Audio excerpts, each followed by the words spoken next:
and this is our plan of attack. Banks have become an essential threat to our democracy. So consider this justice. Thank you for listening to Revolution Radio at freedomslips.com, the #1 listener-supported radio station on the internet. Please help support this station so this battle can continue forward. Revolution Radio!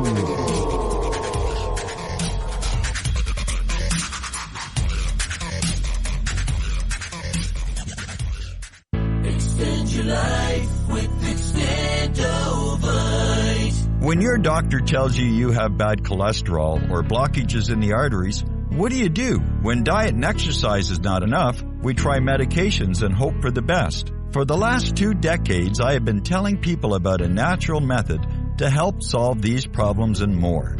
Extendovite can help maintain cardiovascular health and lower blood lipid levels in adults. The 7 herbs in Extendovite are known to work together synergistically to get the results we hope for. There are many testimonials on Extendovite's effect on circulatory-related ailments. Get Extendovite today to start your journey back to a healthier life. To order, call 1-877-928-8822 or visit heartdrop.com or see us on amazon.com.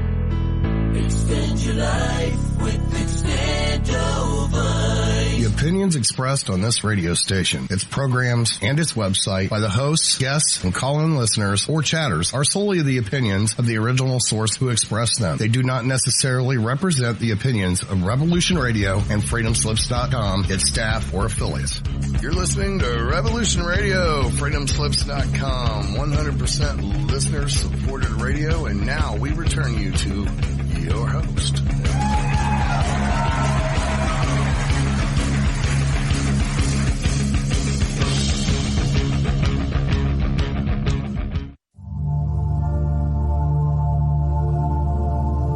Welcome to Sacred Matrix, a divine paradigm of love and universal consciousness, with your host, Janet Kira Lessin and Dr. Sasha Lessin. Together we transform the world. And now, here are your hosts, Janet Kira and Dr. Sasha Lessin.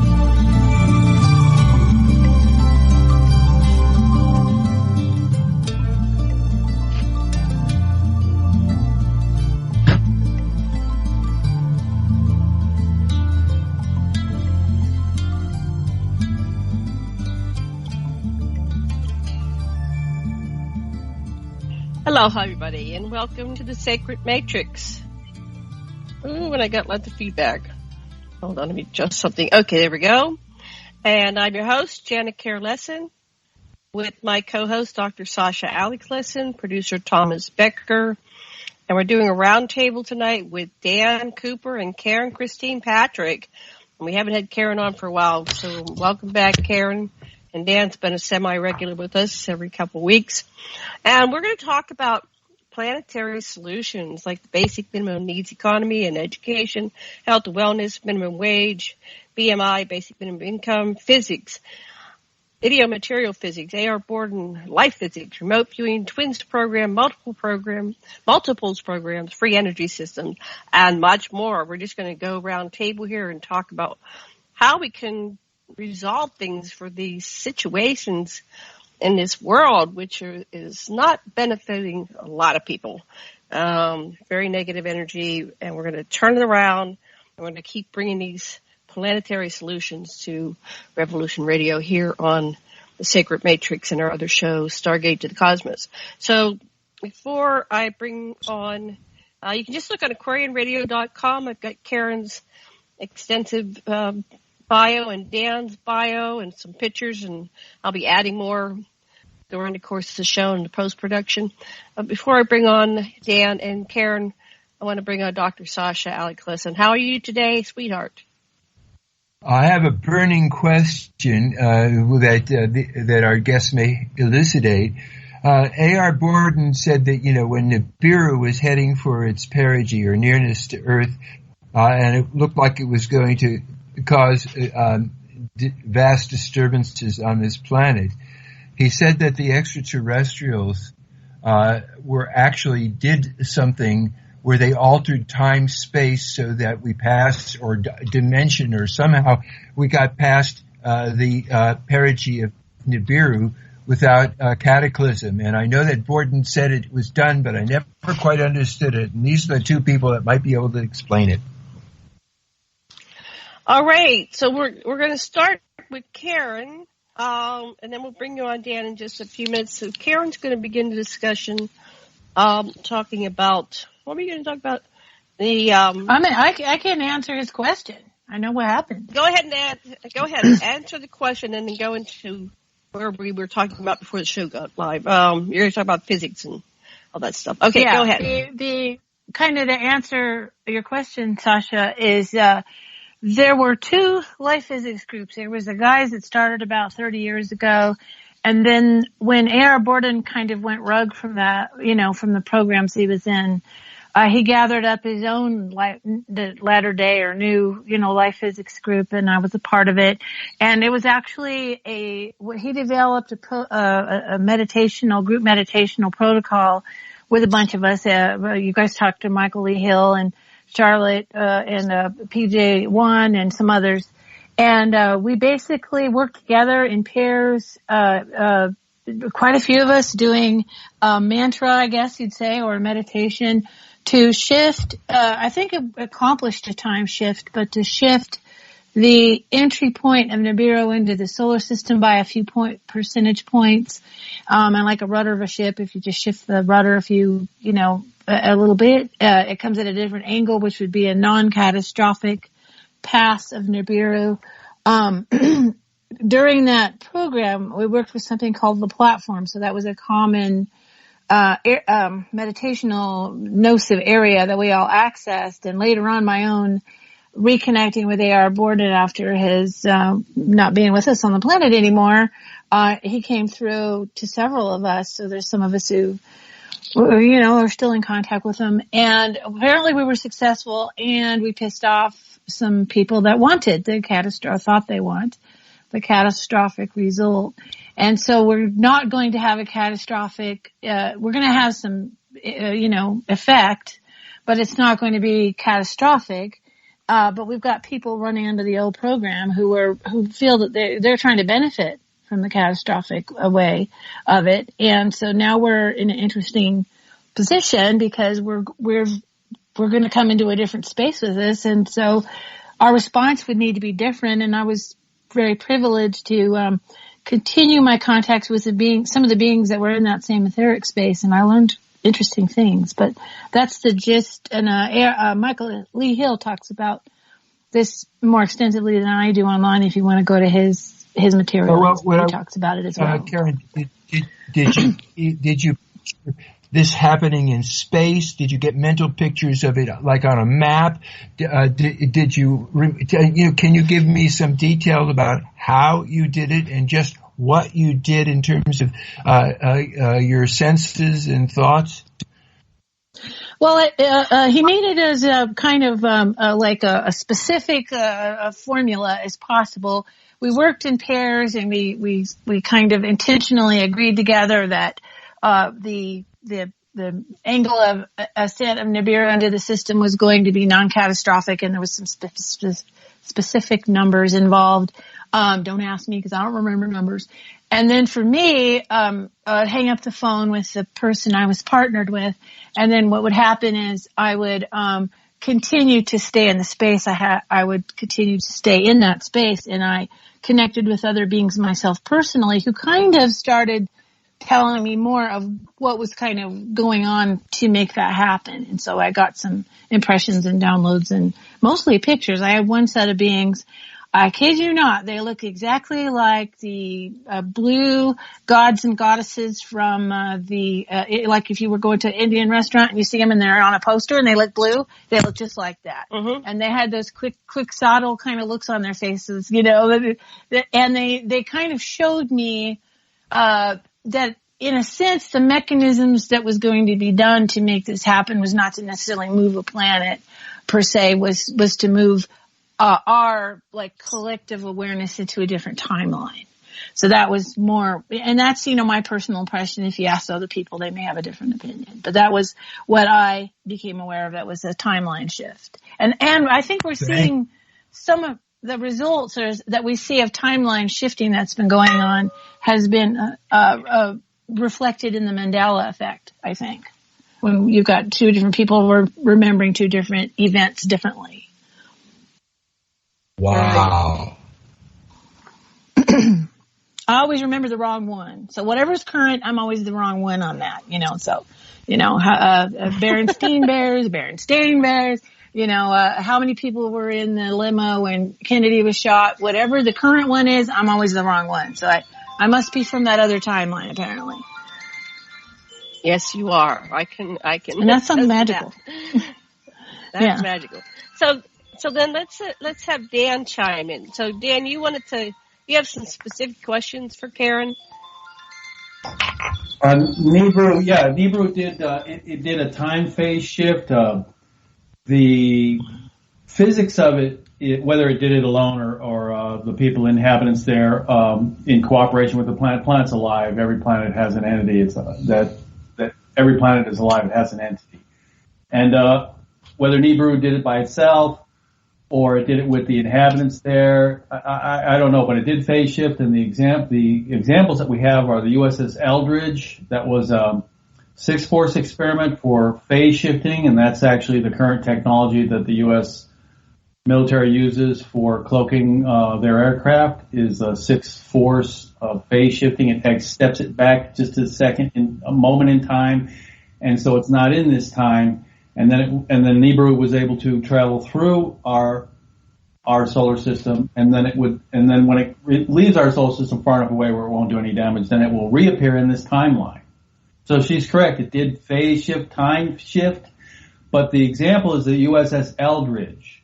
That's where you can see how it was done, because that experiment is the technological way of doing that. Right. And do you have the historical, was it really, there's some people that are saying it wasn't in Philadelphia and all that shit too. Sorry, shouldn't say shit, but all that stuff. What's your? Well, no, the lab where they originally did the experiments were in Philadelphia, but the USS Eldridge, they didn't do that experiment in Philadelphia or in the harbor. It was much further away. They didn't want anybody to see what they were doing. But the Philadelphia experiment is a lab in Philadelphia where they did all the original experiments. Mm-hmm. So, what did you want to talk about in terms of physics? What is what did you call that? You call free it energy. What is that? You have free energy systems. What's idiomaterial physics? See, Karen studied with AR Bordon. Oh yeah, go ahead, remote viewing, and so I've done remote viewing. It's part of Project. What do you call it?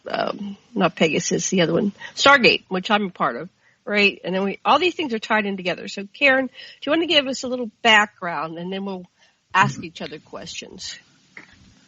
Well, yeah, you guys have done such a great job tracking the AR Bordon story, because even the people in the group, a lot of times we're disrupted a lot, so it's difficult to get the story out. But basically, AR Bordon is the pseudonym of almost all of the men that were involved were pseudonyms.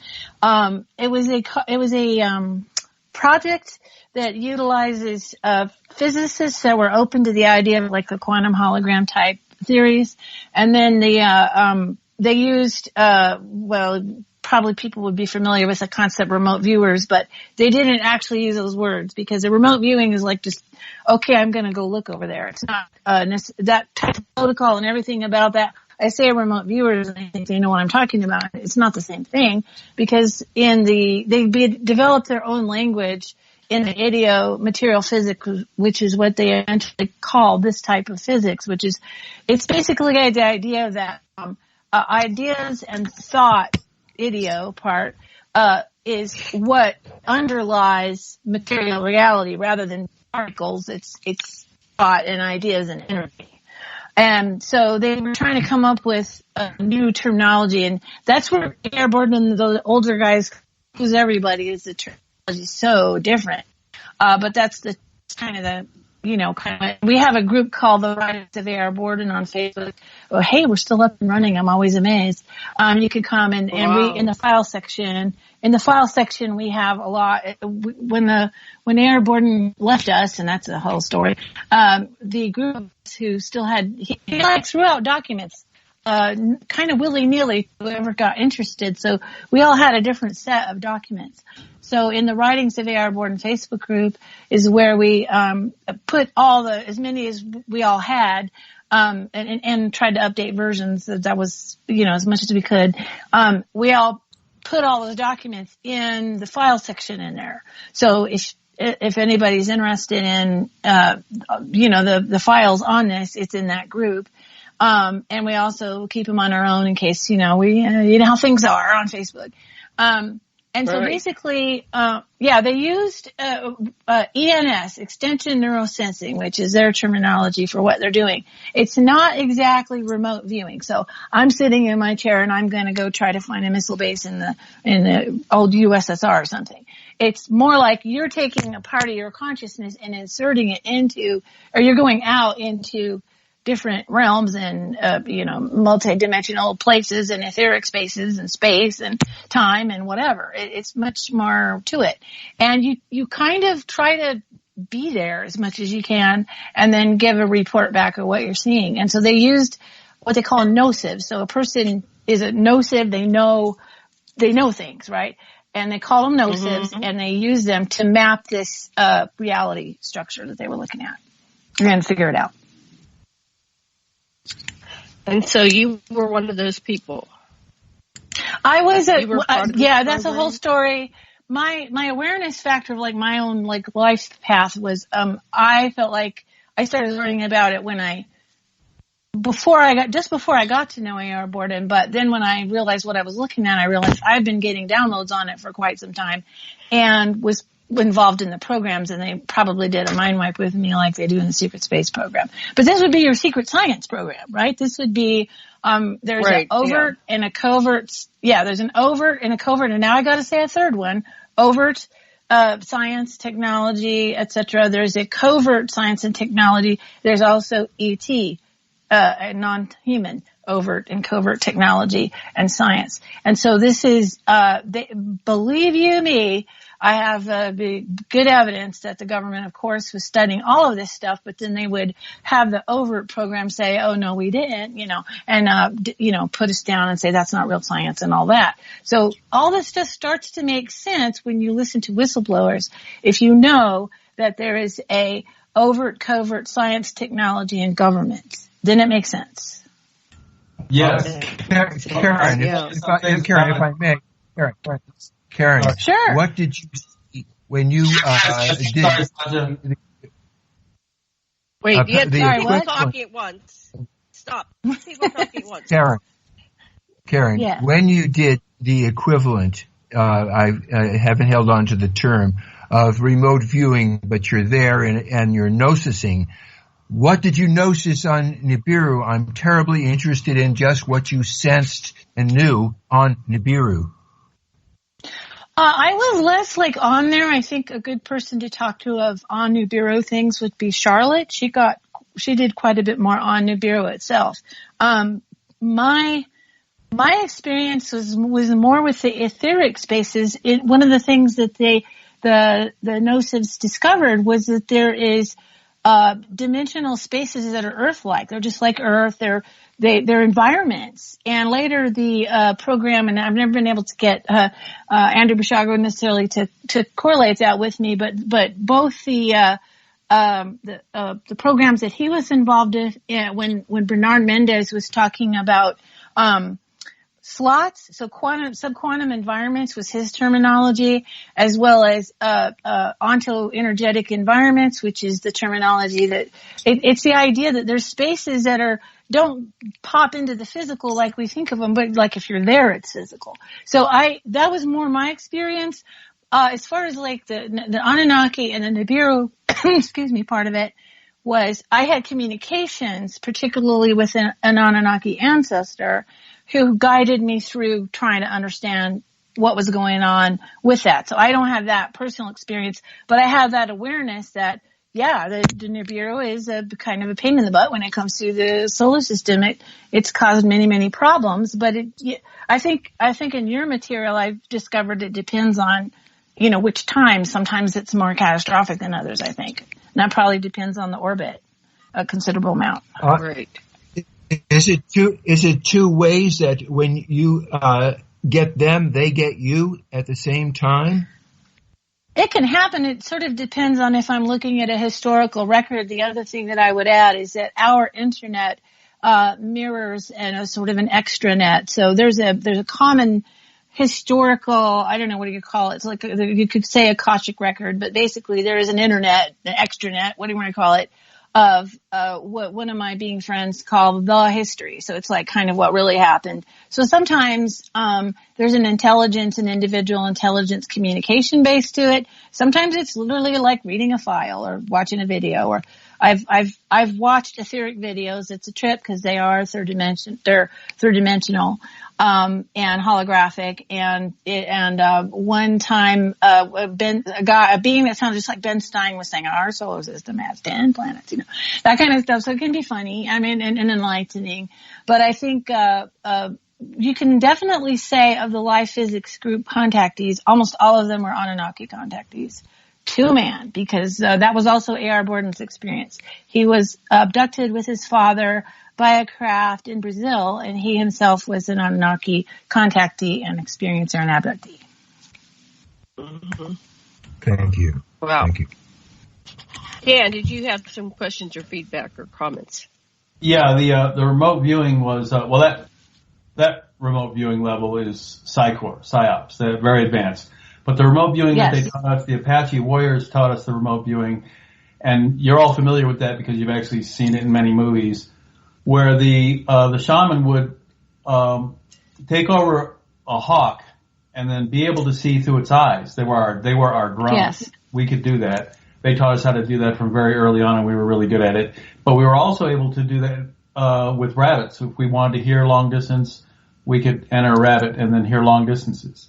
And if we wanted to feel the ground, if anybody was rolling on the ground from we wanted to feel the vibrations of the ground, we would go into a snake. So we were able to take over different animals and then be able to feel and see and hear through those animals. And that was the remote viewing they taught us. Also, because I was in the twin program, you know what? I'm going to go ahead and let Karen talk a little bit about the twin program first. Oh yeah, I'd be glad to. So let me add to what you were saying. I found out I'm Cherokee background. My father had a Cherokee background. I found out I had those kind of capabilities as well, but I didn't have a training. Boy, I wished I had. But what happened for me was I had really, really bad eyesight as a young child. Between the ages of 3 and about 5 and 6, I was basically legally blind, and I realized later, like as soon as I had glasses, I could read, and I could read like the King James Bible level of reading. And they couldn't figure out how they did that, and that was because I was sitting in my lap looking at the book through my dad's eyes when he was reading to me. So that's a human ability. They're actually experimenting with in India using the third eye to teach kids how to read and see that are blind. So this is a human ability. They've used a lot of things from Native American and other shamanic culture without telling us, of course, that they're doing it. They made it they weaponized it and militarized it, but they're definitely using it, no question. As far as going into the twins program, so this was how I found out about the twins program or the multiples program was the fact that I was part of Project Talent, which was overt and covert. Overtly, it was a program to identify psychic young people what had happened was, if you roll back before my era, Americans discovered that the Russians were ahead on parapsychology research and using remote surveillance. So they got, we got to get a program. So what they did was, we happened to have these guys around, these Nazi guys around, who we had gotten from Project Paperclip after the war, and some of them were on that type of research. And one of them was Josef Mengele, which was an evil person, but he was evil in very specific ways. Right. One of the things that happened when they released the prisoners from the prisoner camp in Nazi Germany, and there's actually a movie called Forgiving Mengele about one of these twins, was he was studying twins. So he was just studying everything why they connected, to nurture nature, I mean, everything you can think of. And he had access to these kids by, finding a pair of twins, pulling them out of the population and putting them in a separate area, and then, doing horrible things like killing one and seeing how the other one reacted, or torturing one. I mean, the guy was evil. But as a result, and this is very controversial, there is research that was developed through this very evil way that is, of course, decried, publicly, but covertly it has been, looked at. And so, this would have been, okay, so you just got to say it straight up, and the secret space program people like Penny Bradley would back this up. We have cloning in a covert part of science, and they discovered, of course, clones, ability to connect with one another. Identical clones are similar to twins. So the twin studies kind of gave the beginning of that knowledge base, and then it was expanded on with cloning. And then the other way they get a multiple, and I think this is my situation. I have a multiple who I have met and had my mind wiped, and it's really frustrating. But other people have met this person and talked. It's known. A lot of people in the AR Bordon group kept saying, "You look really familiar to me. I know you from somewhere." So I found out this is a multiple that I have. They have a time multiple, so all the parallel timelines, they can pull a multiple, so a missing person, it might be someone going over to another timeline. You never know. So that's a time multiple. And this person was actually 15 years older than me. And then I don't know how they are 15 years older than me, but that might be cloning related, because you can, activate one and the other one be an embryo for a while, and who knows how that worked out. But this person, what worked in the Psychic Sentinel program, was a technician. Her job was to be a liaison between, it worked kind of tangentially with the Project Pegasus, people going through space and time to weird places, and they were training the trackers. So psychic people who track the people going through exotic technology. So when I realized what she did for a living, I realized I could do her job, because I had a background in computer science and databases, and I also was a psychic. So I found out, I have exactly the same skill set, and like a salmon or something, it was centered out in New Mexico. I came back to New Mexico. I felt very drawn to come here, and I think she was very curious about that. So she came to visit me in New Mexico, and my two family members here with me remember her, but I don't. So there's a lot of high weirdness to that. But basically the same principles of the twin study and the multiple study is also true for time twins and cloning technology as well in the secret space programs and the secret psychic programs. So there's different branches of the secret program, and some of them are the technicians and the scientists and do something besides fly a ship or something. So Dan, what do you add to that? Yeah, that's all correct. Again, she's in PSYOPs, and that's very, very advanced. The twin program that I was in was Super Soldier Twin program that I was in. My brother and I, we still live together. My twin brother, my identical twin brother. And the purpose of our level of capability to communicate with each other telepathically, it's more than that. When we're running through the rocks full speed chasing reptilians, or any other species that's running through the rocks like the Apache, there's one team we would lead a team of 16. They would lead one line of 8, and I would lead the other line of 8. And so I would know exactly what he was going to do. He was the leader. He was the sergeant. I was the corporal or airman, but nobody knows what that rank is. Anyway, so if he was going to make a move, it happened so quickly that it's not possible to, if I made the move after he made the move, then it wouldn't work because the lines wouldn't be even, and we wouldn't be able to surround the opposition, the people we were trying to capture. I had to make the move instantaneously, and the only way I could actually do that was to have a psychic connection to know what he was going to do before he did it. And it worked. It worked very well. And we played on this timeline, and we played water polo together. We were national champions together. We played water polo together, and the same thing would happen. I would know where he was going to be before he was there, and then I would throw him the ball where he was going to be, which is why we never lost a game, because we had this connection. So I know of how it was used in the Super Soldier program that we were in, and I know how it was used. Well, we used it on this timeline, so I have corroboration on this timeline for it, plus my brother can tell you too. That's how we used to play water polo. But that's the thing, see, if it's a communication, with radio, then there's a delay. Even no matter how fast the radio is, there's a delay. And if it's a communication telepathically, there's a delay. There can't be a delay. Both teams of 8, half teams, we were a team of 16. Both teams have to be running parallel to each other, and they can't be one behind the other. And the only way that's possible is if there's twins leading each side. Yeah, you're being bioresonant with each other, so you're literally thinking in parallel processing together. I know what he was going to do before he did it. That was the twin program's objective, and they achieved it. Yes, it worked. Oh yeah. And so much so that as they developed the secret space program further on, they started using that capability in other aspects. And also, so I think since I don't have a conscious, a frontwards memory of this, is that if you were going to try to find somebody who was transported where they shouldn't be, the reason why you'd be able to find them, and you're trying to find the energy signature coordinates. So what Andrew Bushago was the one who corroborated all of this, because he was the one who also met the person that was my multiple, and worked with her in the Project Pegasus. Was they asked questions about your senses. So it was like, what was your favorite food? And the more of that kind of data, the energy signature data that you got, the easier it was to track somebody if you were not a multiple. It was a hell of a lot easier if you were a multiple, if you were trying to find somebody in time and space. So this connection, this resonant connection, pre-moment, there's a pre-moment aspect. So you were talking, before, before something happens, there's kind of a pre-moment awareness or precognitive pre-moment awareness.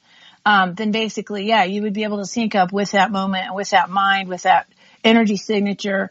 The more of that information that you had, what kind of food do you like? What's your favorite smell? What's your all those tactile kind of things, builds an energy signature profile that made it easier for the trackers to track as we had all these different programs, because they started using teleportation so much, pretty much jump room technology so much for so much of it, that they really did need to have a tracking system in case, they got a number wrong or something. So yeah, exactly. Wow. Pretty cool, right, Sasha? Pretty cool, huh? Way cool. Oh, I was going to say, kind of makes me mad too, because, of course, in this iteration, they blocked a lot of that out for me. I mean, I think that was what I realized when I discovered my multiple. Her name is Dr. Karen Rose, and she looks just like me, just a little older, and she's retired, and I believe she lives in New Mexico, Albuquerque area. That's why she came to visit me when I lived near Albuquerque. I'm a little frustrated with it, but I think the reason why I know a lot of the things that I know now was partially being used in the program, but some of it is I'm tapping into her memory. And as a result, because she had access to the database of a lot of things, galactic history and things like that, I can just go read that information set on my own. So, it's like I'm kind of grateful in a way that I do know about her, because now I know why I know so much about the program without necessarily remember being in it, unless I also did 20 and back type stuff with me as well. All right. And Dan was in the 20 back. I just wanted to add that the Grant Cameron, I saw him a few years ago at a conference, and he said that the reason why you can't shoot down the ET craft is because of that.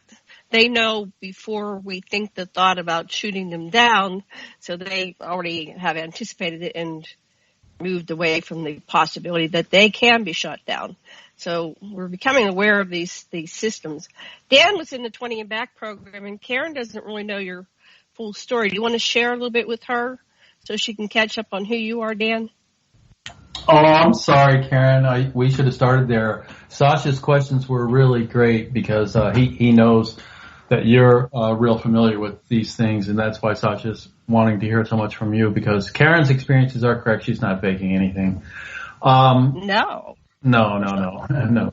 She was high-level psyops. Sorry, and they do wipe your mind, and it's very frustrating. And if you get some of your memories back, you're very lucky, and it's very frustrating because you want to remember, but you can't. Sometimes they'll actually go back and erase again. But okay, we're my program. In 1952, I was genetically engineered by Japanese scientists. The Japanese genetic engineers were working with, they learned genetic engineering from the Roswell Greys. We call them the Roswell Greys, the little short ones. There are different Greys. The Roswell Greys are the ones we're talking about. They're the ones that taught us genetic engineering. They taught the Japanese and the Nazis in 1929.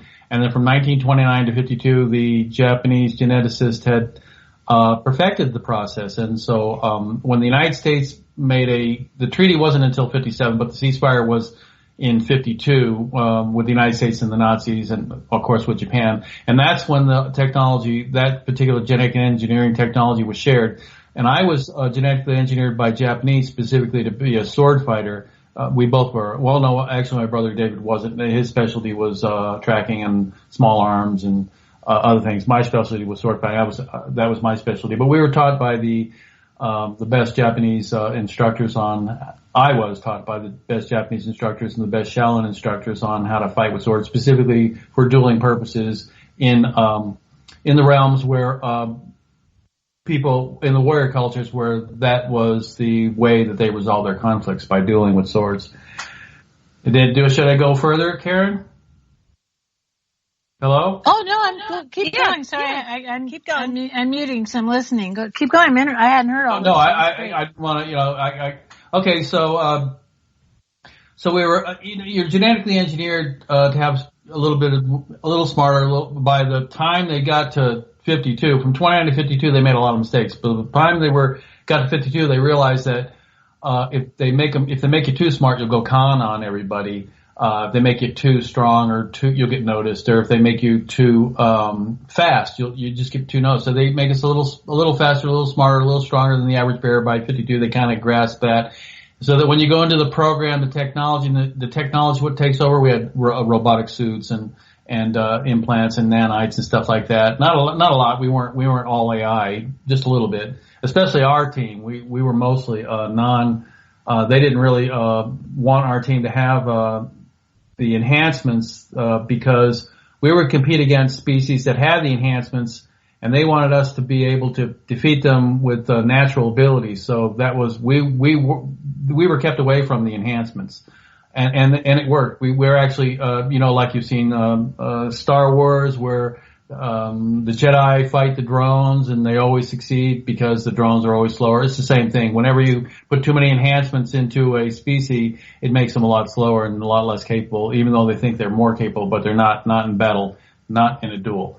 But anyway, so it's the training that made us super soldiers, the training of the skills, the specific skill set that we require, that they wanted us to have, specifically to perform the specific engagements that we were going to do out in the galaxy. We were thousands of light years away from this solar system. We traveled with Darkfleet. We traveled with the Nazis, and the Nazis traveled with the Dracos, and that's Darkfleet. We traveled with that group.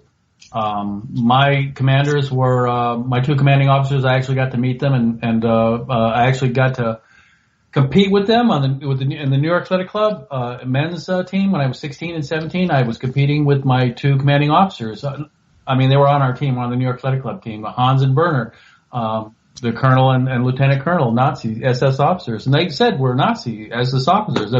Even in this timeline, of course, we never thought anything about it. We didn't know that they were grooming us to getting us close to our commanders before we actually were deployed at 17.5. I was deployed from the New York Athletic Club.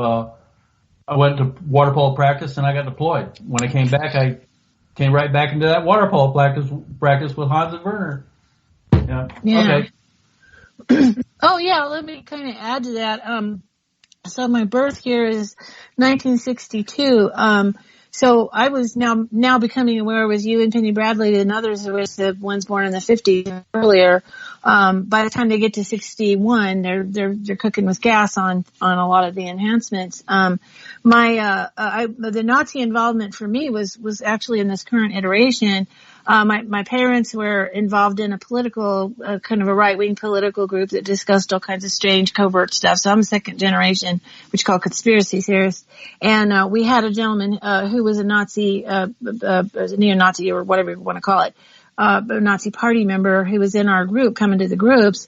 And then there was, when I started testing and the testing was starting to show in the program in Project Talent, they were trying to gather up, outliers. My testing came up and one of the women who worked in the office of the private or the public school I was in, they were discussing me. They were trying to figure out what to do with me because the wife of this Nazi guy worked in the office. And so I was brought in, I pinged on their sort of tests that they had.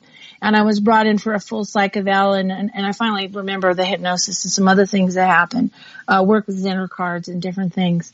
And, they were trying to decide what to do with me and my parents were getting upset about what I was telling them, what little I was telling them.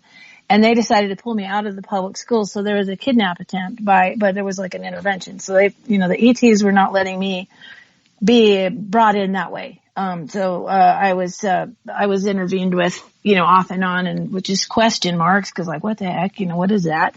But I came up I kept screening into the Project Talent screening that they did. So whenever they did the achievement test, I came up with a high score every time. So they would like, who is this girl? And there was two kidnap attempts. There was one when I was 7 and there was another one when I was 13. So I've been I don't know. It's been more murky for me, kind of to add to it. I was put in a religious cult and it was a religious cult that was connected to the military industrial complex. And what they were doing is that the religious cult was covering up, so like if you had this very strict religious cult, there's no way you would say, hey, I thought I flew in space. There's no way you'd say that, right? So it was part of the mind control program, and I've now since found people in that exact same program.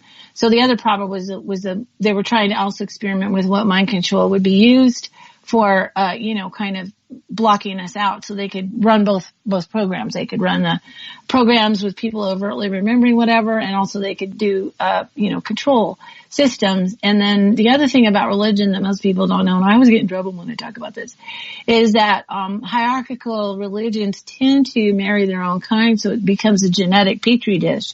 Because the other part of this program is genetic lines, and the petri dish is guarding DNA of different abilities. So, in my case, on my father's side, I have some Anunnaki traits that I know about. On my mother's side, oh my God, we had such strong psychics on my mom's side. She is genetically from the same area as the Vril girls, so the Croatia area, and also people. There was a population of them in Austria. And that was the genetic line there, and also Irish. So we had a lot of strong, genetic predisposition to a lot of talents and abilities. So you're right. They try to use natural ability as much as they can because it's better. I mean, nature is so much better at DNA than, what they try to engineer. Nature is always the best, liveliest live culture for all this stuff. So that's kind of catching that up. Awesome. And I'm telling you, it's all correct. Oh, thank you. I tried to do my homework. Once I was, kind of deprogramming all this, I tried to do my homework because like you were talking about proving, having proof. I mean, like you're going to try to get proof of this, right? I tried to do as much research as I could to find out, not so much proof. I think the key to this is proof is in the pattern. If you have 2 people, 3 people, 10 people, 12 people, all saying something really outlandish, you might be able to dismiss the one. But proof is also corroborated evidence in people's experiences. Like, why on earth would you want to come up with a story like this, even if you were crazy? Because you're embarrassed. I mean, I have flack from family, because of this. I have, it's not fun socially sometimes because I can't just say whatever pops in my head about all this. I have to be careful who I say what to, not because I'm, trying to be secret or anything. It's just that it's overwhelming to so many people. And so if you're a person who thinks this is starting to feel real familiar to you, the best thing to do is do your own homework about yourself, because that's where you're going to get it. You're going to get it from your exploration of every odd little thing that happened to you, that time that you saw a ghost or an ET, along with stuff that you heard from us. Does that feel right? I worked with an experiencer who discovered he was trained in an ET craft. He finally had that memory and he was pushing it away, and then brought it to the forefront because he realized, oh, wait a minute, I'm not the only one doing that. Right? Mm-hmm. Well, right. You've gotten around to a lot of people. I'm into physics and inventing, so I'm kind of a recluse. I haven't really talked to anybody. You're one of the very few people that's why, that's why Janet likes you so much, because she is also PsyOps, high advanced. Right. That's why she levitates towards all the PsyOps people, and she can actually tell too. But I was aware. And that's what I've appreciated. Yeah, about them. Where it started was them being open to hearing the story about AR Bordon group. And before there was before we got on Facebook and other places, there was a forum. So a lot of us met each other in the forum, and then so it's been really good because now we've been able to share together kind of the same material. We're all coming to the same material from different angles and for different reasons, and that was really helpful. Like about almost 10 years ago exactly is when I started doing automatic writing, where I was downloading a lot of this stuff and I was being helped by an ET group. And then in 2009, 2010 is when I hooked up with the Life Physics Group forum. We've also had some disturbing issues that a couple of people that were in the Life Physics Group forum have been one person was either did or was framed for a murder, so it was really scary, of a person who is a naturopathic researcher. So we've had some people kind of buzz out, I think one of the things I identified along my discovery was what they call the Omega programming. Omega programming, that came to my head one day. I had an experience, part of my mind control was every single day I would say, I'm going to kill myself. I'm going to kill myself. I'm like, no, I'm not. So I'd argue with myself. I had kids. I'm not going to do that to my kids. And then one day I was fighting it and I heard, you're going to kill yourself. And I went, who's that talking? And it turned out to be the programming that they were doing to say the closer I got to knowing about this, the more I was going to take myself out. And I've now identified people in the program I was in who've done that to themselves, either by direct suicide or they get involved in drugs and they sort of suicide by addiction or some other just self-destructive, drive too fast, things like that. As well as outright murders of people that happened as well. But I mean, so there's kind of that dark aspect of it. So it's like, we're here intact talking to each other. It's, to me, somewhat miraculous. I'm always thankful to every person I meet, really, who's been through it and can live to tell the tale, so to speak. I have to add, they don't want to kill people in the PsyOps program, and they don't want to kill they definitely don't want to kill super soldiers, because the last thing they'd want is their guards, attacking them out there, because the aliens that are protecting us and watching us, and I have aliens that are protecting me that I've made agreements with to do that before I came back. And what they do is they inform the other super soldiers out and about the galaxy what's going on with the ones that return, and the Secret Space Program personnel know this, and so they actually protect us and keep us any harm from happening to us. And I don't know if they do that with the PsyOps people. I've heard they do that with the PsyOps people, but I've also heard what you're saying. But because I personally have experienced this level of protection, I know it's true. Me too. Oh, yeah. I know I'm immune. I'm immune. Yeah. Yeah, I can't be touched. I know that I've been pulled into another timeline because I did have a terminal timeline. I was quite aware of it. And I was kind of resigned to it because I'm remember past lives, and I'm comfortable with this isn't the only ball game. So I was sort of making my peace with life and getting my affairs in order. And there was a shift, and I had actual physical objects. It was a time shift, a timeline shift. Physical objects in my world started to change, and my ETs were helping me, and they put me into a different life configuration to protect me. So, but I had, I would just simply would not be here if I didn't have protection. And they're not done with me. They've got they want me to continue what it is I'm doing. And I think the main thing I'm doing, at least right now, because I'm kind of on a hiatus more or less, lately, this last year, is talking individually to people who are discovering this about themselves and explaining life physics, which I hope we get into, because it sort of explains how psychic phenomenon and all this works. And so I've been on an individual counseling kind of level, as well as being a consultant for some people who have clients and other ones who are trying to figure all this out. Just so, hey, you're not crazy. No, this is real.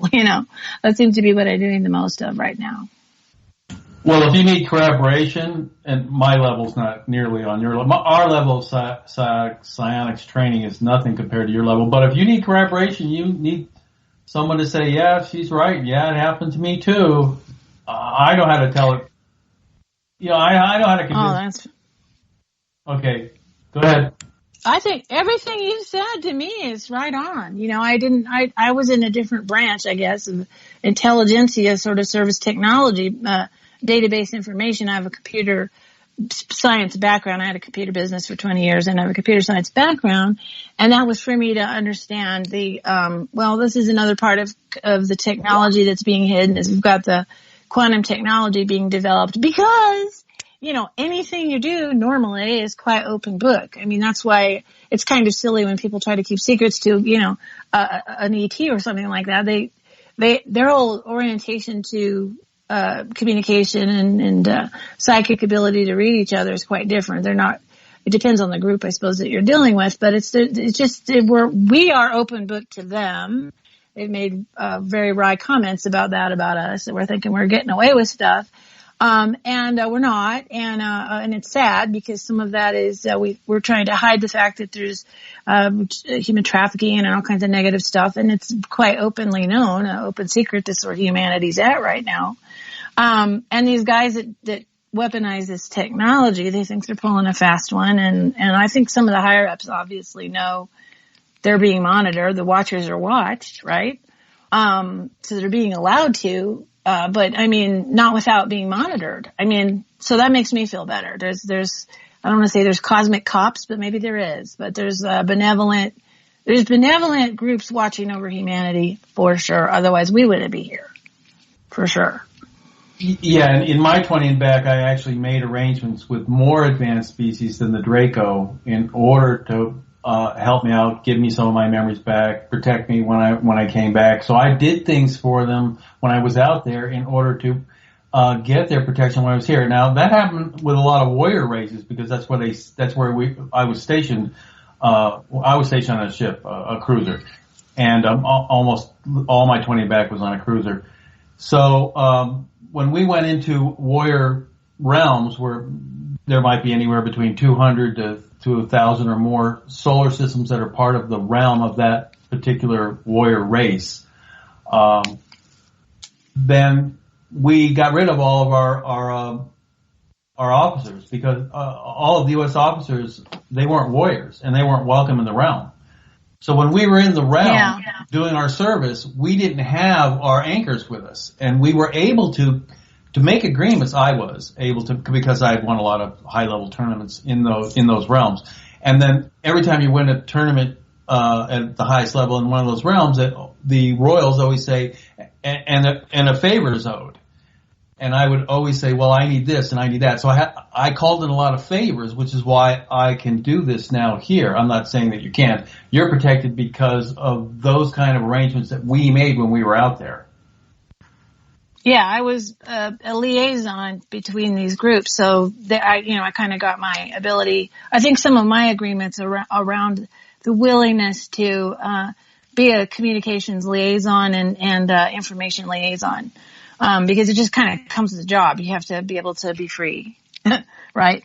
To be able to do what you got to do. You can't really be fettered in any way, or does it work? And definitely, even when I was in the testing phase, I thought it was very strange once I realized what they were trying to do with me, that they were trying to convince me to work with them rather than force me to, because they very well could have, but they wanted me to cooperate with whatever they were doing with Project Talent.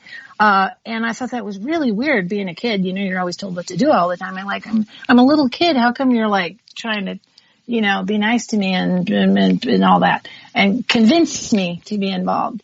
And it was because of, you know, I kind of had that baseline one of the things that I found out, you know, at one point was that I had clearance at like you said, high level clearances and permissions and connections and agreements that kind of came with the job. Like you definitely, if you got somebody working on your technology or computer, you're going to give them your password. You might as well have somebody who knows how to be discreet. So I think that's how it worked for me. I think it feels that way. Okay, we have a break coming on, Janet. Janet, hello. Did we lose Janet? Can you hear me? Can you hear me? Yes, no, I'm here. I can. Can you hear me? We have a break coming on. Did you want to say something before the break? Yes, I wanted to say we have a break coming up. You can hear me, right? Okay. Yeah. And Sasha has to speak more because he's being too quiet. But Sasha. No, I want to hear Sasha, yeah. Well, one thing that I was left with, I left way back at the story about you and your brothers, whether you simultaneously or whether you thought his thoughts before he thought them, and then realized that's a causal matrix with it. What's first and second, and make the whole idea of consciousness just an intellectual, something else is happening. All right, we're going to do a break, and when you come back after that, you'll have to tell us what you're saying because we can't hear you. Okay, we'll be back in 5 minutes. Back after the break.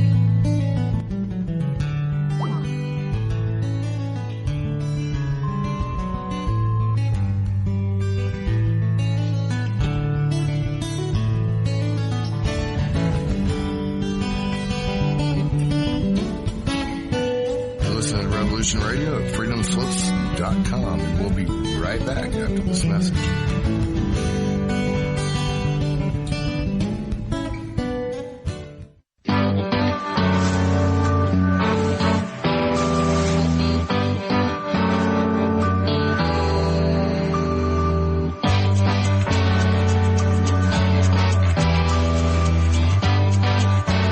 Narco-syndicalist commune.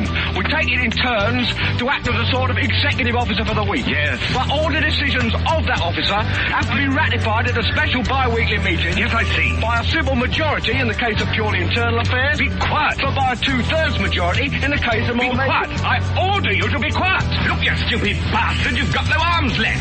Yes, I have. Look!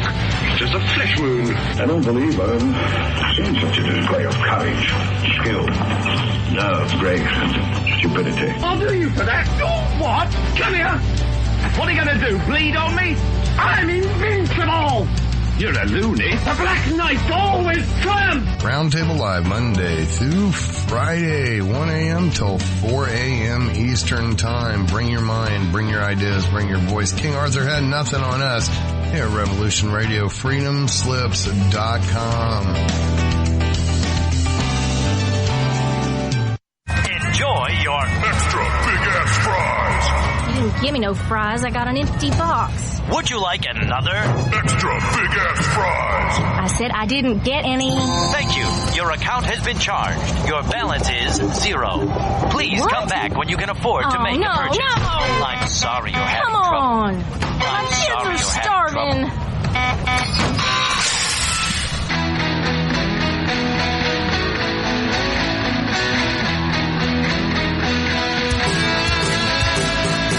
Thank you for tuning in to Revolution Radio. Here at Revolution Radio, we believe in freedom of ideas, freedom of speech, but above all, we believe in freedom of existence through self-reliance. This station is 100% listener supported, and as a fundraising promotion, I have a kick-ass free gift for a $100 donation. 35,000 seeds. 25 years in the freezer. Long-term storable, 54 different varieties. So if food prices go crazy, the shit hits the fan, or if you just want to save tons of money every year by creating your own food like I do, grab our seed pack special. Just look for the banner on the homepage at freedomslips.com. Don't be a statistic. Don't be part of the problem. Be part of the solution. We need, as humans, to start taking care of ourselves and not depending on the megacorps to provide unhealthy, nasty food. Included in this package is also a DVD with 900 survival and off-grid living documents and the offline home canning how to do everything website all on the DVD. So when you're growing all that food, you know how to can it, store it, preserve it, etc. with all these documents. So thank you for tuning in to Revolution Radio at freedomslips.com. I hope that you will pick up this package and start learning to be free. Revolution Radio, freedomslips.com, where information never sleeps and freedom is one seed that needs to be planted.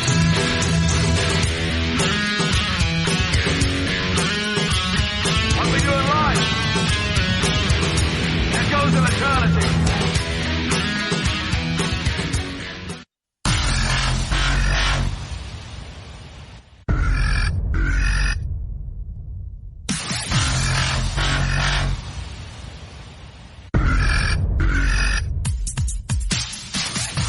Thanks for tuning in to Revolution Radio. Here at Revolution Radio, we are listener-sponsored and commercial-free.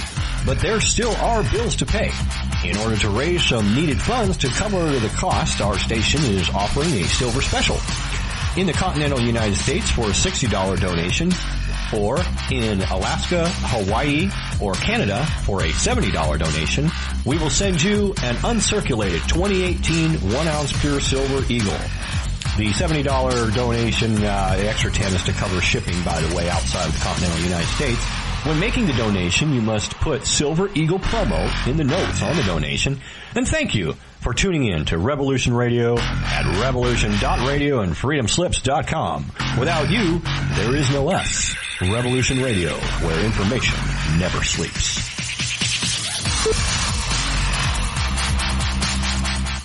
It happens more often than we can imagine. In my case, I was sitting at home, and out of nowhere, I just started feeling uncomfortable. Then it got worse, and I started perspiring. I tried to ignore it, but I waited too long. The chest pain came as we were driving to the hospital emergency. I felt my life clock begin to tick. I barely survived. There was lots of damage done to my heart. What do I do now? I was lucky. I took a leap of faith and tried a 7-herb formula with hawthorn, garlic, cayenne, and more called Extendivite. Herbs have been used for thousands of years to keep us healthy. If you're not using Extendivite as a preventative supplement, maybe it's time to start. To order, call 1-877-928-8822 or visit heartdrop.com. Extend your life with Extendovite. The opinions expressed on this radio station, its programs, and its website by the hosts, guests, and call-in listeners or chatters are solely the opinions of the original source who expressed them. They do not necessarily represent the opinions of Revolution Radio and freedomslips.com, its staff, or affiliates. You're listening to Revolution Radio, freedomslips.com, 100% listener-supported radio, and now we return you to your host.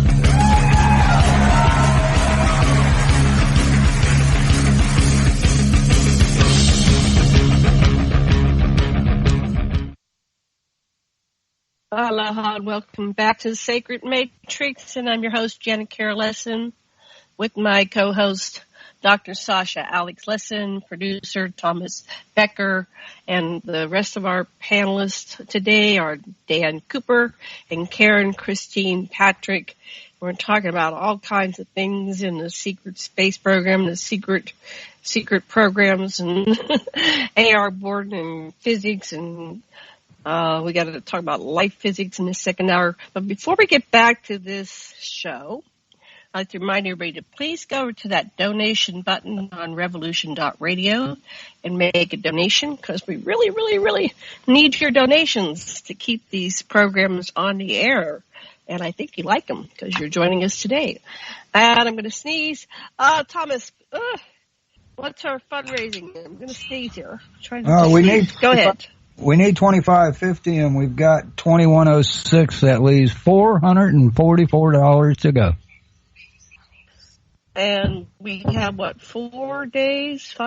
Something like that, right? Yeah. So get over there. Make the donation, please, please. Okay, so Dr. Lessin, Sasha. Yes. Yes, I had. This second hour. Right. Yes, during the break, I got plugged into this statement that Dan, that you made, that you didn't want to hang out, or you didn't feel friendly toward, and neither did your brother, toward the reptilian officers, and that you, both of you, didn't want to get promoted too high, and so that left me with two questions. What happened to guys that get promoted too high, and why didn't you like the officers? Well, you're 1,000 light years away when you finally realize that you're working for the Draco. They don't tell you right away. You don't find out till about 3 or 4 months into the program. You don't really find out you're really under the Draco, and the Draco commanders would start commanding missions directly, and they're not very nice, and they're really overbearing, and we didn't like them right off. And I actually refused orders. They ordered me to kill a bunch of civilians, and I said, no, I'm not going to do that. You want to do executions, you get someone else. I'm a super soldier. I don't do that.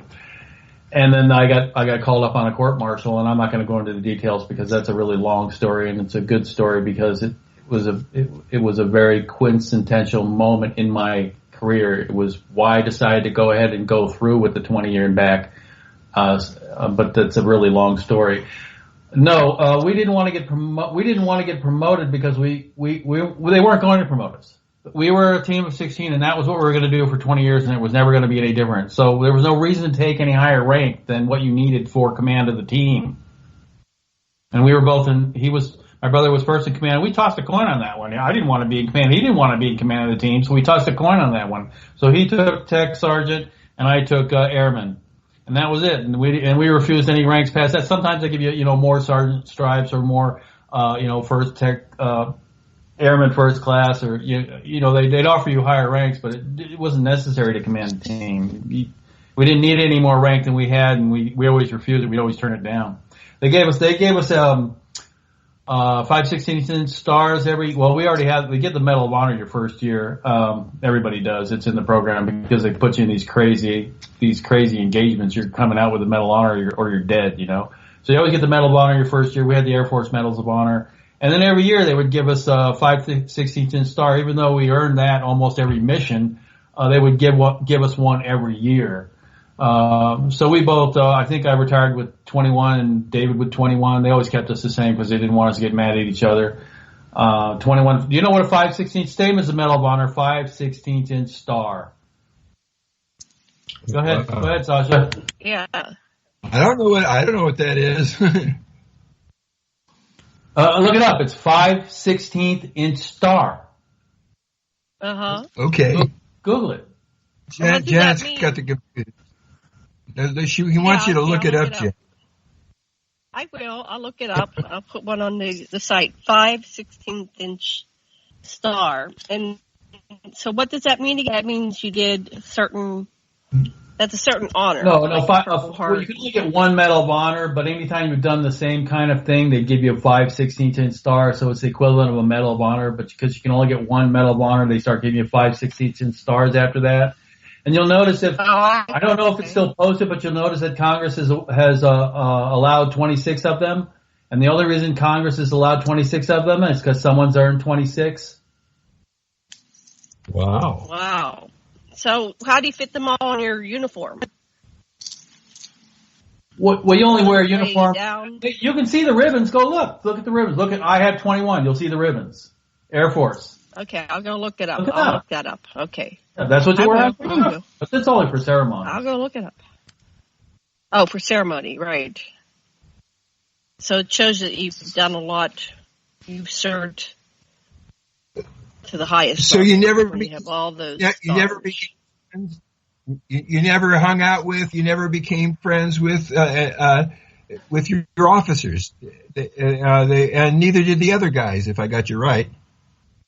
Oh no, they don't allow officers are not allowed to associate with non-coms or lower ranks. They just don't do it. It's very strict in the Nazi ranking system, and of course that's where we were. We were traveling with the Nazis. Our direct commanders were two Nazis. Hans was the lieutenant colonel. Werner was the colonel. We knew them because we played water polo with them. But when we were in on the 20 and back, they never talked to us. Only orders, and that's it. Gotcha. So you stopped having the friendly relations you had when you were playing water polo. It became more rigid and constrained. Is that what you're saying? Yeah. Well, they were friendly when we played water polo, so they were trying to acclimate us towards being, in America they taught you to hate Nazis, so they had to get you ready to start serving with Nazis. So we had to play water polo with our two commanding officers for 2 years so that we would easily accept them when we got deployed. Oh.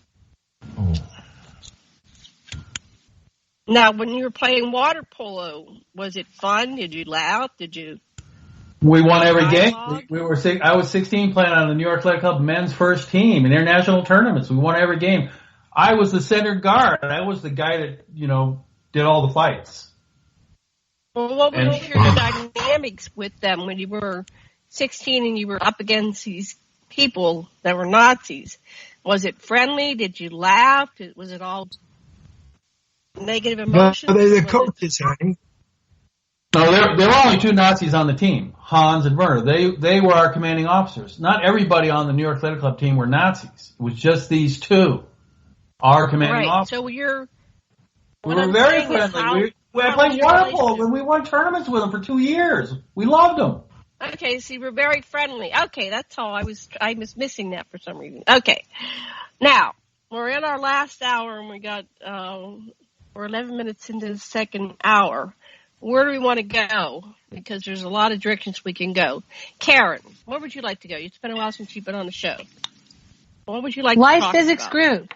Definitely life physics I want to talk about. Okay. I don't get a chance to talk about it very often.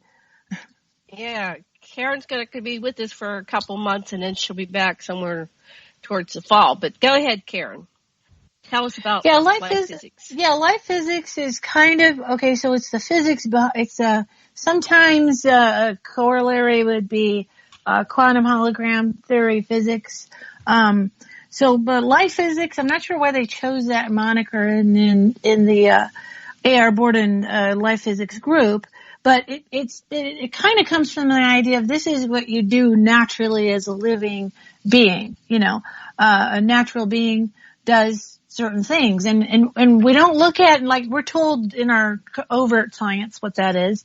They actually don't understand a lot of things like even how the brain works, or definitely we're not looking at fields, what the fields of the body do or anything. We have very disconnected science on this overtly. But what life physics was pointing to is our natural abilities because we are alive and because we're in this reality and what the process is. And it was more about a process. So what you're doing. He was talking about ing all the time. A.R. Bordon was being, the process. Because the other thing is you dissect something dead on the is very different than when you something in its environment, doing its behavior. It's very different things. And what they, of course, discovered is that human beings, we'll talk about the ETs, but those races like us and similar order intelligences have a lot of innate abilities that is, sometimes just like anything, like being a musician or being able to or whatever it is. We have different mixes of those abilities. But the basic sets of abilities can have a very high level of it naturally. So some people are very naturally high level psychic. All of us are psychic a little bit. Because, for instance, you meet somebody and you like them and you don't even know why, or you don't like them and you don't know why, and you find out later. That's a sort of a baseline psychic connection that we're feeling out with each other to see who we are. But also all of in the oldie days they called them the clairs, so clairaudient, clairvoyant, clairsentient, which is things. That's a nocive. I'm in the clairaudient, nocive, clairsentient realm. And in other words, I just know stuff. Anytime I want to know stuff, I know more stuff than other people I know. So it's just kind of an odd thing. I dip into that. What it is, a lot of times, I'm reading the information field around an object. So the kind of way I explain this is like if you're watching, I always watch that movie Shrek with my kids, the ogre, and he's actually, technically when you're trying to make a movie like that, you make a construct that's that character, and you render that with mathematics. So that's basically kind of what's going to make a hologram. All hologram is information that manifests as there's the ogre standing in the forest, right? And so once you know that we're in a quantum hologram, then all of a sudden that mathematics and understanding that we explore with computer science makes sense, because everything has an information field or mathematics behind it, what it looks like, how tall it is, how big it is, how it acts, and our DNA is part of that, where it's expressing like why you have this color skin or that color skin, or why you're this tall or you're that tall. This is all an information cloud kind of around any object that we see, any person that we see, any object and nature, and the hologram we live in, the environment we live in. Once you kind of get your brain around that, then all of a sudden a bunch of things make sense. So, for instance, we were talking about Andrew Basiago, talking about teleportation and talking about time travel, for instance. So those are two things that he was a part of those programs as well as myself. Teleportation is your quantum hologram self gets put over into a quantum hologram elsewhere. That's, you go from here and then you're over there. If you're doing time travel, then you have the time component. So your quantum hologram self gets put into not only an elsewhere, but an else when as well. So all of these, what they discovered is this understanding explains all of the weird stuff that we would call paranormal. Telekinesis means that you're having some kind of, your field or your energy, or your energy is having interaction with the energy of the spoon that you can bend, right? So the spoon it's a construct, right? A quantum hologram construct. And when you bend the spoon with your mind, then your consciousness and construct is interacting with that one and causing it to be different, right? So this is what kind of life physics was. It was kind of putting some a theory, right, and some ideas behind what is the underlying nature of reality. Therefore, why not only we have the normal behaviors that we think of, but also stuff that we tend to think of as paranormal. And I like to say all my normal is para. So there you go, paranormal. Yeah. Karen, can you bend spoons? I did when I was young. When they had the guy I think it was Kreskin, bent spoons on TV when a bunch of us in the 1960s when we were all little kids, and I did it that first time, and then I wasn't able to do that afterwards. I did do that, and I was like, I didn't even think anything of it because I didn't know you couldn't, and then I guess maybe my mom was mad because the spoon was bent and she didn't know why, and I got in trouble, so I didn't do it after that. I bent it, Mommy. No, you didn't. Okay, I'm not gonna. I didn't. That I'd have those moments where I do something, and my parents were not. They didn't have the framework to understand what it was I was doing. I know Andrew Basiago was doing he was floating things, making things float, and his mom. I think it was like his mom walked in the room and they all fell down. I don't know his story. He could tell his story better, but it's that kind of thing. Yeah. You're a kid. Part of the reasons why they brought children in the program is we're tabula rasa. We don't know what isn't normal. We're still learning what normal is. And so the kids of us who got brought in programs, we just kept doing those things. And in my case, probably the number one thing for me is communication with other intelligence, as well as communication and the ability to read the information level of just about anything I look at. And I didn't know why I was doing it until I understood light physics. Then I understood the mechanism. Wow. That's fun. We did telekinesis. Okay, so that was one of the important skills that they taught us was telekinesis. I was able to throw boulders, cars. I could flip tanks. Wow, that's helpful in warfare.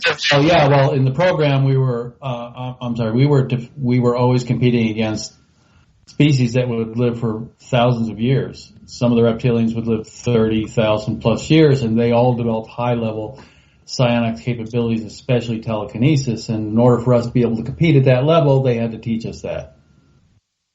Yeah, that's cool. Mine was communication, mostly communication.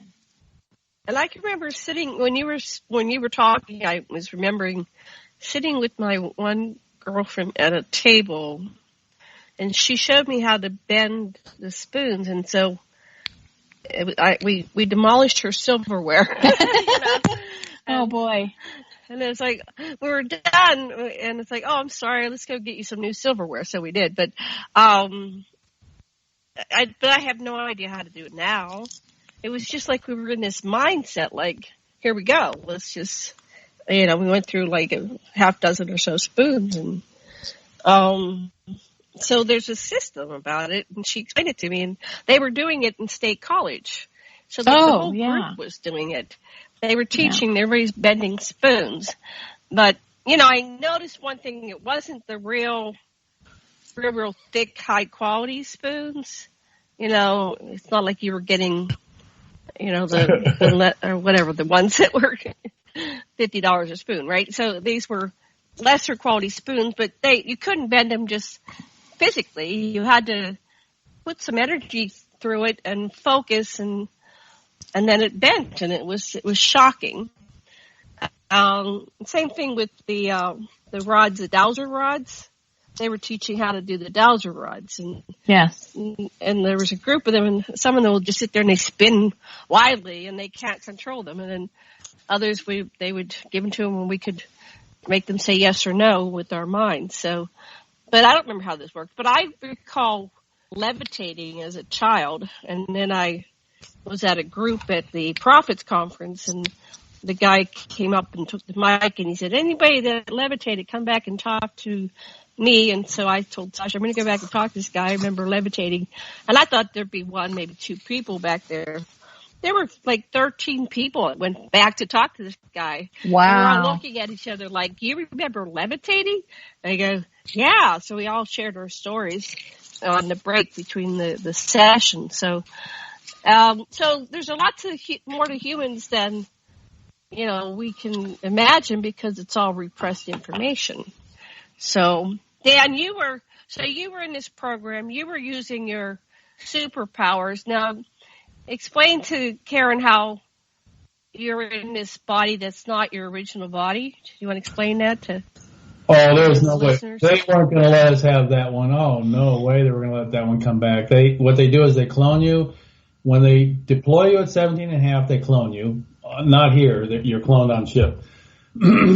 On the cruiser, 1,000 light years away, 1,000 solar systems away from here, and then they clone you, and then that clone of you when you're 17 and a half is put in stasis, and then you do your 20, and then they put your soul into that clone, which is a dumbed down clone, doesn't have any of the capabilities that you developed over the years, especially over the 20 and back years. And then they destroy the body, because there's no way they're going to let that body come back. I mean, I could throw cars, I could throw boulders. You'd be a god if you came back with those abilities. So they're not going to let us come back with those. Be on the latest Marvel Comics movie. I don't watch those. I'm a physicist. I do inventing. I'm just joking. All right, so you don't want to be with the superheroes on Marvel Comics, so you come. They don't allow that. They won't allow that. They don't allow right. that. Yeah. So you're a normal person.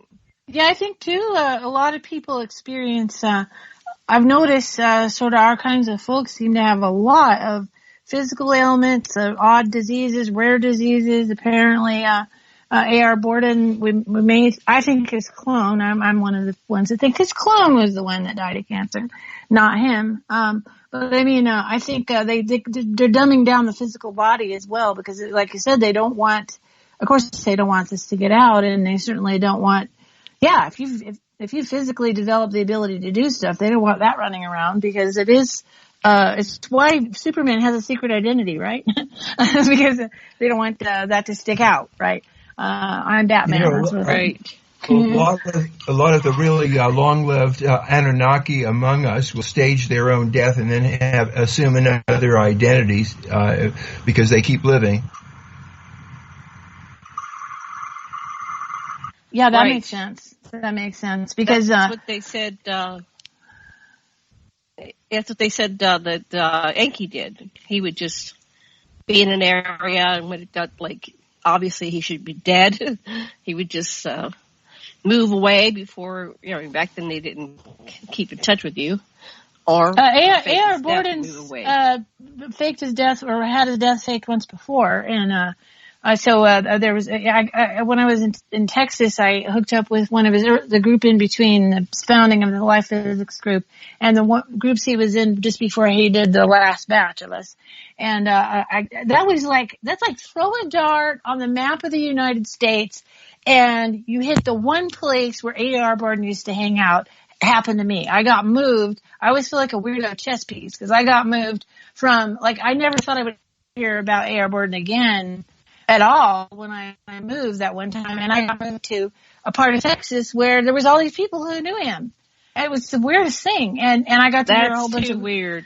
And I heard stories of him, bilocating and popping in and out of reality and faking his death, and then after he passed, there's quite a few people don't think he really passed the way we think he did, and that he actually appeared to that and one of those people that knew him from before.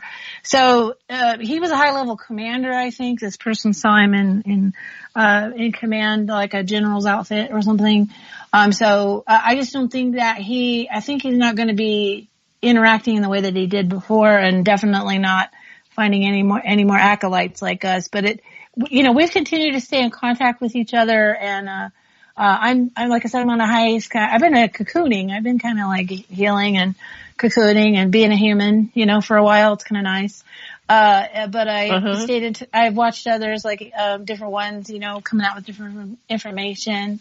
And I think the story's kind of burbling under the surface. Since I've lived where I live now in New Mexico, now I've met quite a few people that were researchers in Sandia Labs and JPL and that sort of thing. So really it's when humanity's kind of ready to know those stories we're going to be so shocked when all this kind of turns out. And you ask me in a given day, do I think it's going to come out or not? It depends on the day. But I think eventually it will. And the stories that we'll hear, because they're being suppressed right now quite actively. I think we've all experienced what I call microaggression deplatforming. So, nickel and diming with your posts and weird funny sounds that just happen, like that ringing bell, and just odd stuff. Yeah. And I think it's kind of in a suppression mode right now. But when whatever the time comes, it's a revealing happens. I think it's happening in stages. That's why we're finding each other. That's the big one. Finding each other and confirming for each other is amazing. Right. And I think this is disclosure. This is soft disclosure. But we're looking for, not landing on the White House lawn. We gave up on that one, but they did, in 52 they did go, or 51, whatever year that was. We have even movies and stills of they went across the Capitol, the White House building. But Dan, so you're working on that level. You're working on some technologies. Do you want to tell our listeners a little bit about your technologies and how they'll basically save the Earth? We're dying here. We've got all these species disappearing, and soon we're not going to be able to eat anymore because there'll be no fish in the oceans and can't breathe the air. So, Dan, let's talk about solutions. We have about a half an hour. What are some of your ideas? Well, I thought that the secret space program, interplanetary corporate conglomerate people, the people that are in charge of the aerospace companies, the boards, and the major stockholders of the United States aerospace companies, and some companies in the Five Eyes, but mostly United States, and they're the ones that rule this planet. The Committee of 200, Patrick Shanahan, temporary Secretary of Defense, he's on the Committee of 200. Anyway, they don't want to release the technology at all because, well, there's lots of reasons. They don't want to release it at all, and I've confirmed that. What I'm trying to do is I'm trying to get them to release a lower level. I call it the transitional level, transcending out of this very antiquated level of technology that we're using now, burning fossil fuels, destroying our planet, polluting our planet, putting plastics in the ocean, can't get it out. I'm trying to move it into the transitional phase where we're just using magnetic energy technologies in order to save the planet, and that'll be sufficient. I can completely restore this planet in 25 to 50 years. Everybody won't be in economic slavery anymore. Economic slavery will be done. You'll all be free of economic slavery. It'll be a pristine planet within 25 to 50 years, just using the transitional technologies, which is really magnetic energy-powered generators, motors, and engines. And I've designed all these things, and I'm patenting them. And so originally the Secret Space Program personnel said, "Oh, no, that's impossible." Then I proved it wasn't mathematically, with regular mathematics, not the more advanced mathematics in the Secret Space Program, but the mathematics they're teaching in college. And I use that mathematics level in order to prove that magnetic energy can be harnessed over unity beyond the amount of energy it's necessary to release it. And basically, you can.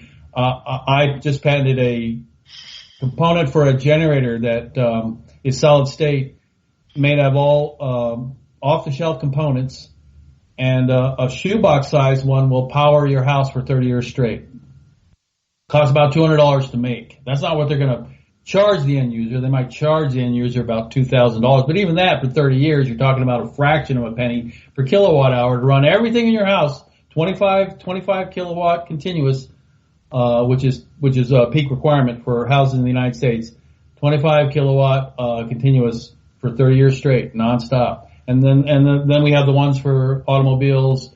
We have swap out. I have swap out engines for all those. I have the desalination system for cleaning or for making cheap desal water. A lot of people want fresh water, drinking water, and then also the same system also cleans up all pollution, any kind of pollution you can think of. It'll remove it from the environment. It's like industrial reclamators, except it's not that nearly that advanced. But even just with magnetic energy, all those things are possible, and I've reinvented them all. Right. They don't want this to come out, and they're not allowing it. Getting this out. They're not allowing it. They're not out now.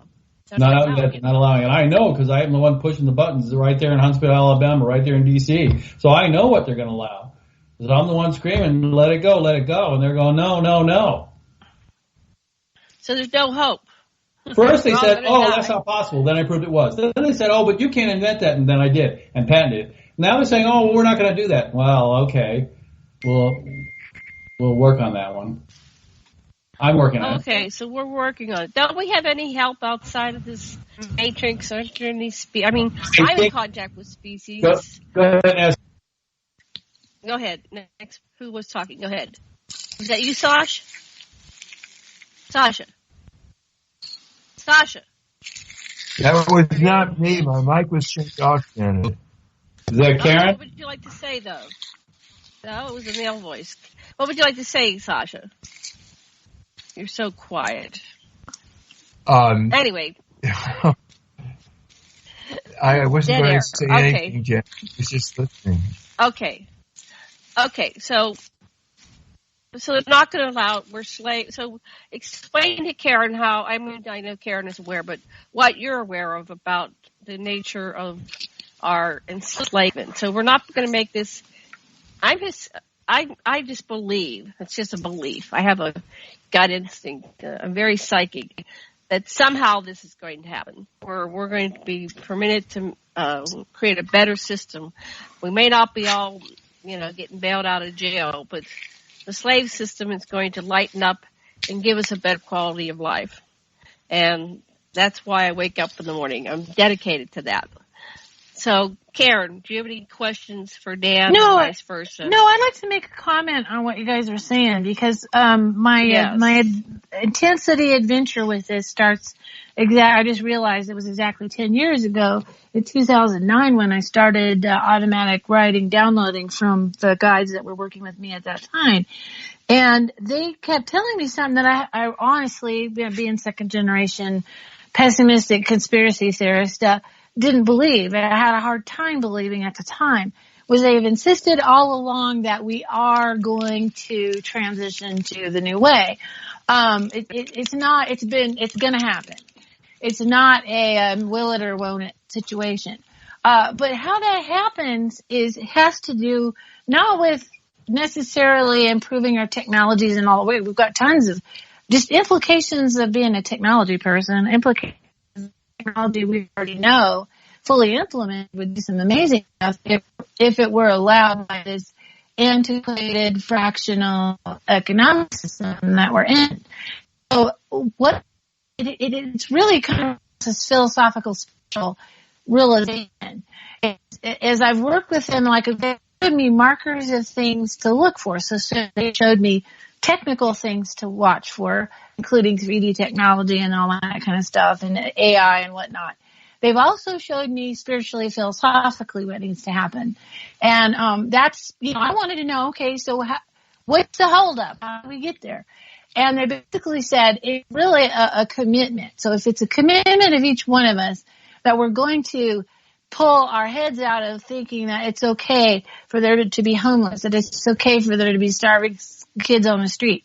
Once we say this is not okay and we're going to do something about it, it doesn't even matter how small of a start that is. As we more and more collectively take, if you don't take care of the people on your planet, what reason is there a need for you to continue, honestly?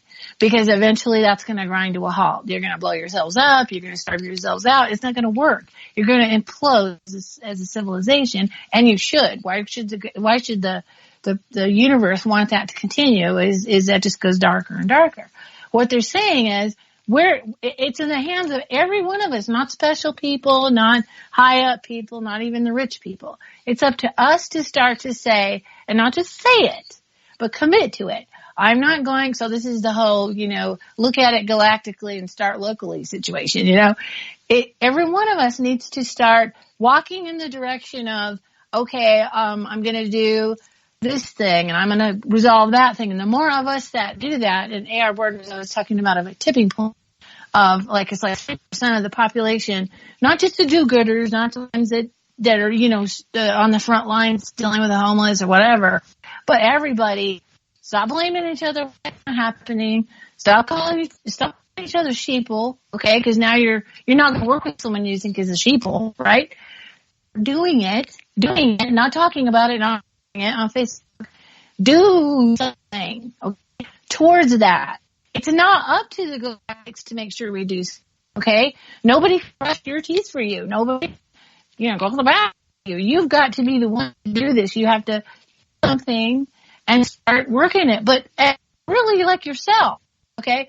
Take care of yourself, take care of your health, take care of your family, take care of a neighbor. I know it sounds really basic, spirituality 101. It doesn't feel like that's really gotten us anywhere. But with attention, I remember going to a meeting, a place where it was really messy in the meeting hall there. And it was like they were talking about cleaning up the planet and they wouldn't even clean up the hallway there. I started tidying up and wiping tables and stuff. I'm like, okay, how can you talk about cleaning up the planet when this place is a mess in here and they don't even want to do that and be a community that way. So that's something I've really become very conscious of. Notice the things that are happening that are like that and the other people doing that and start participating with it. And that's really what it's about. What's the holdup? We're the holdup. It's our job. Right. It's like a spiritual concept. Don't just sit there to do something. And once even if we it's do, just loving your neighbor, loving the person next to you, shifting your heart. Noticing. Yeah, once we do that, judgmental thoughts, projecting. Mm-hmm. Yeah, hating somebody because you have your problem. Okay, well that doesn't work. It's not going to change anything. So yeah, it's really so simple. It's basic. But when we do that more and more and more, and tell our truth and talk about, like, I think it's very loving to talk to someone like Dan and you guys and verify each other and not hold back. I think that's loving too. I think once we do that and speak our truth and love, that's what the universe will rush in and give us what we need. The bad guys are, it's like the right now politically, the bad guys are, certain aspects of one part is expecting the other one not to read a certain report. Okay. So that's the thing. If you don't read the report or you don't do the work, you won't have the benefit of being able to intelligently understand something. It's the same thing. They're depending on us not doing that to continue being the way that they are. Mm-hmm. They don't get to vote on this. They're not in control of this. They're not the ones running the show. Our lack of action is. And the minute we start doing that, the benevolence will be able to do more with us to help us. But the technology, I think it's all there. I think the technology is there. I think the inventors are there. I think the math is there. I think it's all there for us. And we could literally turn it around in a nanosecond once we committed to it. That's the way I think.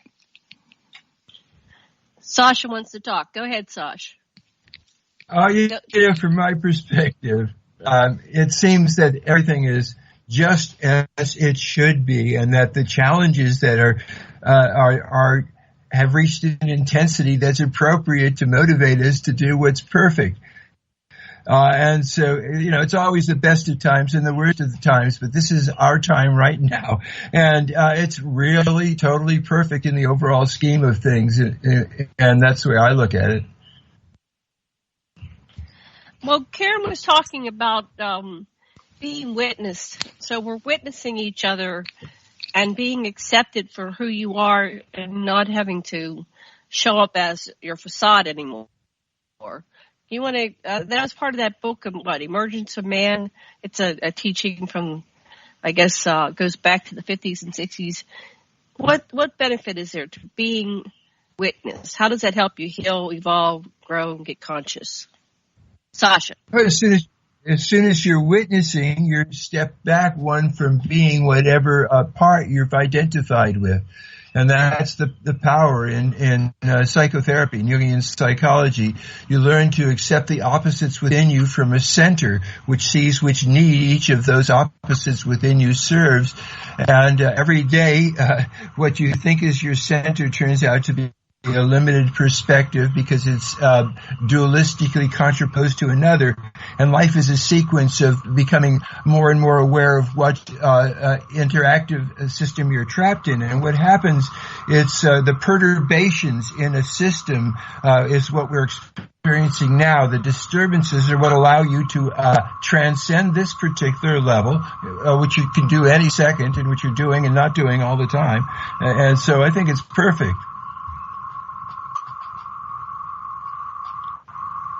Okay, we're running out the clock here. We've got about 10, 11, 12 minutes. Back to you, Dan. Any questions, comments, feedback? Let's see now.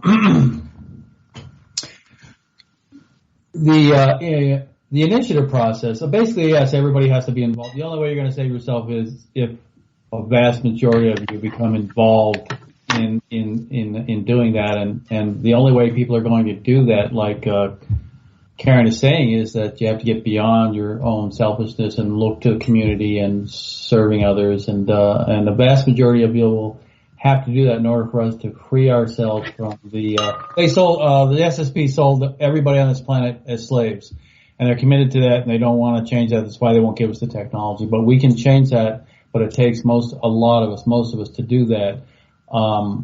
There is a political way to do it, but Karen's right. A lot of people are going to have to grow up a little bit spiritually and socially, more loving towards each other, and to be able to accomplish that, because you're not going to do the initiative process. You're not going to engage in the initiative process with millions and millions of people unless you are community oriented.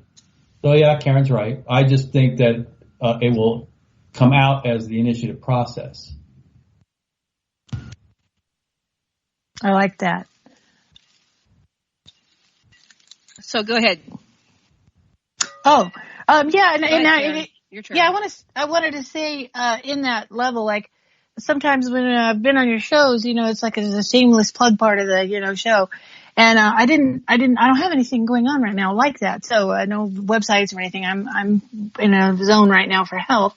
But what I did want to say, because I'm sitting here in front of me is a big plate of a homegrown organic oregano that, my partner and I are gleaning, from, the community and stuff. And, is to, if there was ever a time to tell everybody right now, urgently, okay, plant a garden. In the United States, between what is going on with the Chinese trade issues, the tensions on the border, I'm down in New Mexico, so I know a little bit about that, along with the earth change issues and weather going on in the Midwest.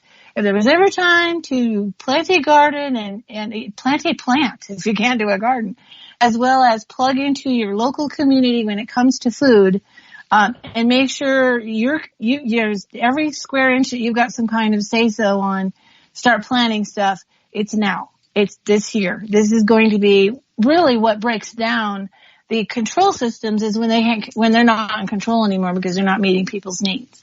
And that's going to be one of the mechanisms that does it, is because if you control something, you're certainly, like, there's people so bent on control, but they're not actually doing any work to try to, feed people and clothe people and house people. And Janet, I think we wanted to talk at some point about minimum needs economy.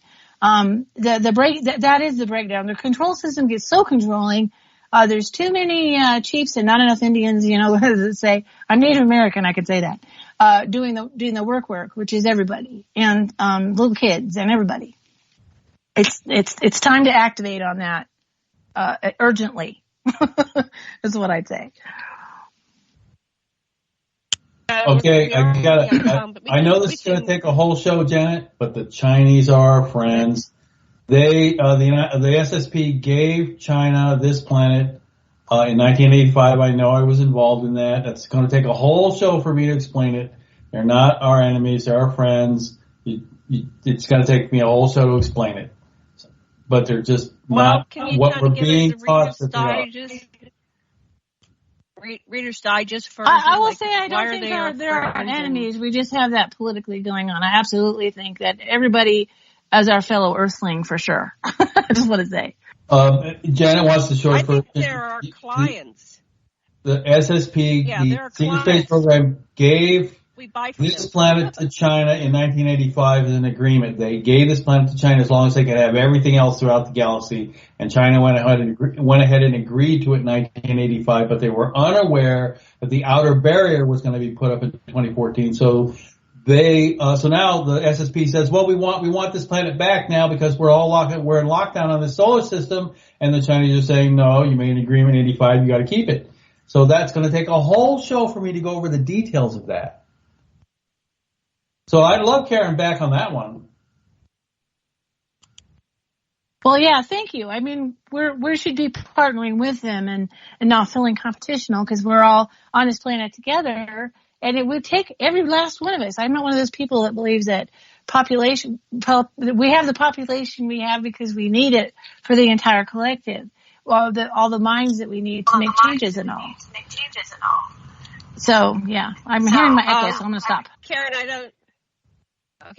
Karen, I don't want to put you on the spot, but I do want to know, do you have an idea when you might be able to come back to assist us on some future shows, recovering from your procedures you're going through?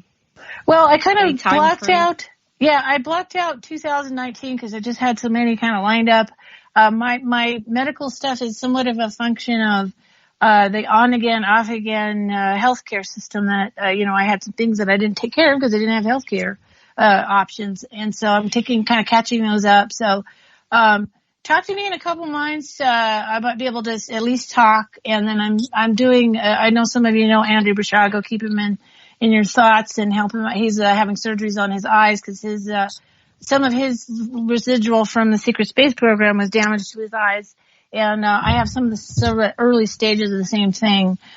So I'm gonna need to take care of that. So don't ask me to read a script. But I mean, so it's kind of in that space right now. In the meantime, I'm working hyper locally with a venue and stuff for, to continue to bring my local community more into an awareness of, zero waste options. And I talk about the basic income to some of my locals, and their eyes glaze over. But fortunately, Andrew Yang is running for president on that platform. So it's really the discussion. I think I feel I can stand down a little because I actually see some overt changes kind of happening. And if we could keep going down that trail, that's some positive stuff. I try to look at the positive stuff because the negative stuff, well, I've done that already. Right. Yeah. I can't, that's depressing. It makes you want to exit when you shouldn't and, stay positive, on the positive thing. And if you're dealing with a negative person, maybe you just move on and just go talk to somebody who wants to hear what you have to say. I don't know. Yeah, I've learned to do this little mantra when I encounter negative people. Forgive them, Father, for they know not what they do. And just move on. Because you can't change them. Hopefully we're all going to learn a lot in the near future here about what it's like to be more kind and loving and accepting and tolerant. And so that's interesting that you mentioned Andrew Yang. He's a very interesting person. He's Chinese American. I think he's second generation. He is an American citizen, and he's running on the basic minimum income. So Karen and I have talked about the basic minimum needs society system, and it seems like they're piecemealing it together. So they have the BMI, and they are anchoring it with $15 an hour labor. The basic minimum income they would be providing is $1,000 a month to every citizen over 18. They would finance it through the it's an added charge. They would add people like Amazon that are automating and taking away jobs, and then they're looking at the Medicare for all. And what was the other leg? Education. Free education. This tuition thing. Oh my gosh, yes. That was bantered around in the early 60s by Robert Rimmer and a bunch of people back in the early 60s, and that was the basis of the book, The Harrod Experiment, which was a very interesting book, and they made a couple of movies about it. So these are not new concepts. Apparently the BMI, basic minimum income, goes back to some of our founding fathers. I don't have I don't have it memorized, but we can report about it. So, Karen, add what you can about this basic minimum income and needs economy and how that might work. Well, the Kardashev scale is something they talked about. What level of civilization are you, right? And it talked about how you harness and use energy and all that.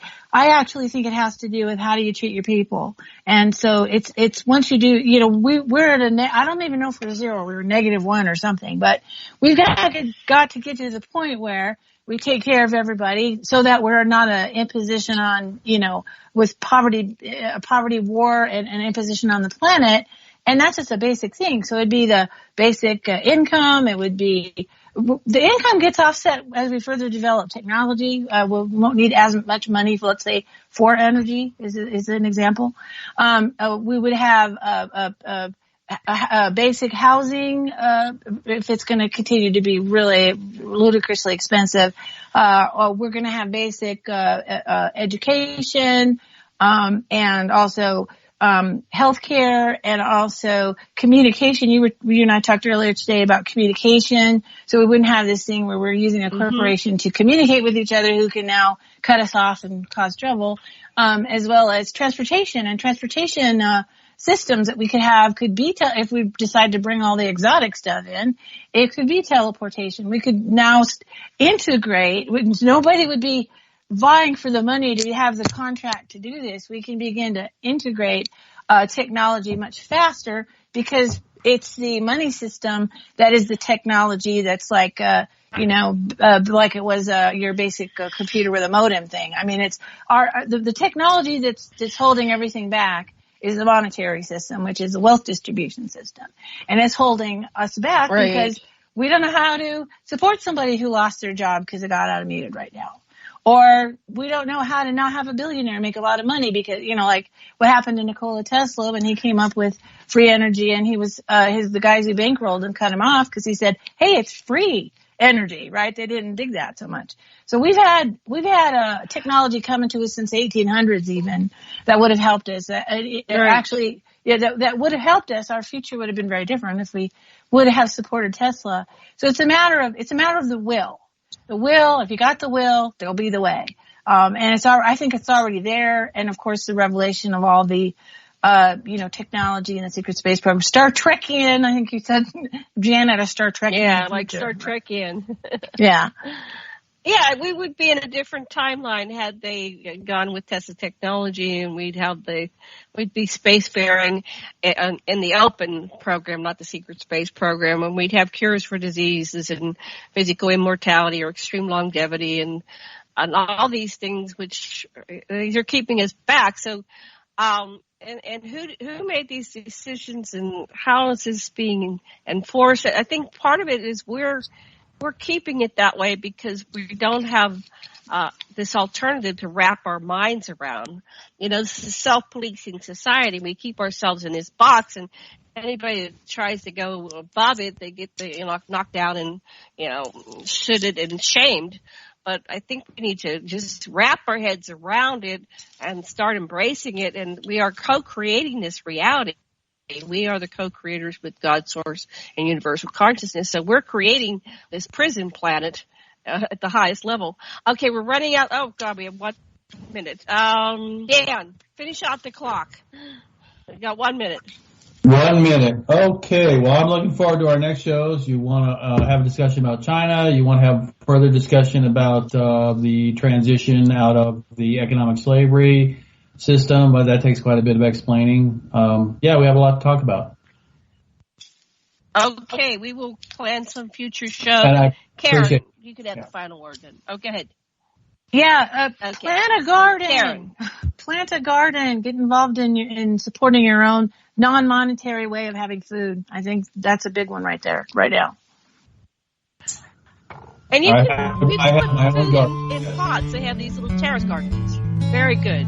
And that's the end of our show. Thank you so much, listeners. Thank you, Sasha, Thomas, Karen, and thanks, everybody. Bye. Aloha. Bye. Aloha.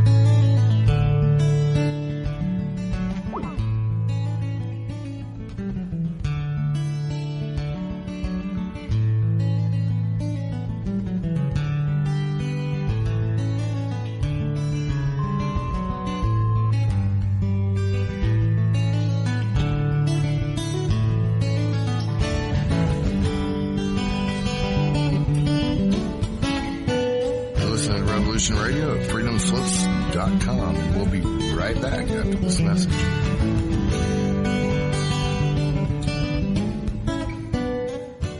Ladies and gentlemen, can I please have your attention? I've just been handed an urgent news story, and I need all of you to stop what you're doing and listen.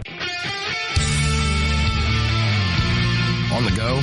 Still want to listen? Don't have one of those fancy phones with too many buttons. Don't know what an app is? Or you don't even care?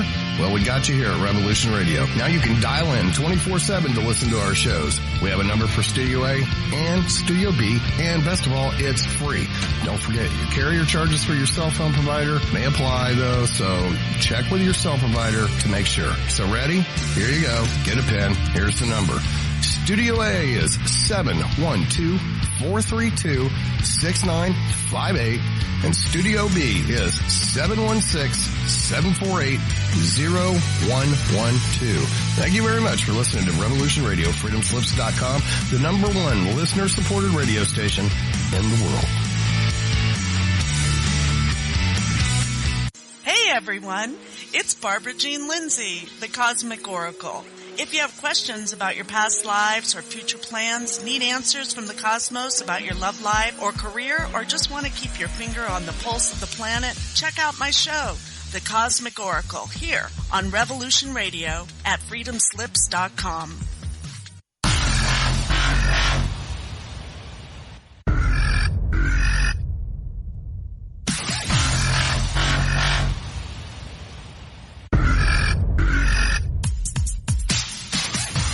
Thanks for tuning in to Revolution Radio. Here at Revolution Radio, we are listener-sponsored and commercial-free.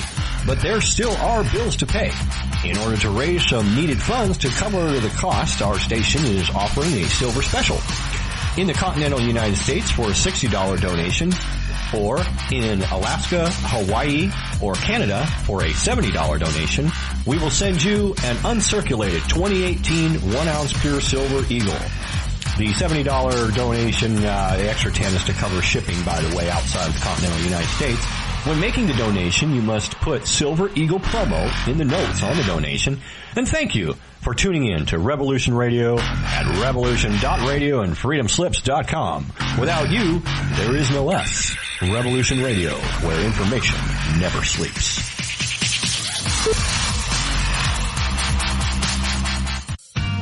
Looking for a nightcap to fill your listening needs? Come join us on Spaced Out Radio with me, Dave Scott, right here on Revolution Radio. Monday through Friday for 3 hours a night, starting at 9 p.m. Pacific, midnight Eastern, we will take you down the supernatural path. From ET contact to the paranormal and all of the spiritual, cryptid, and conspiracy stories in between. You can find us right here on Revolution Radio at spacedoutradio.com, on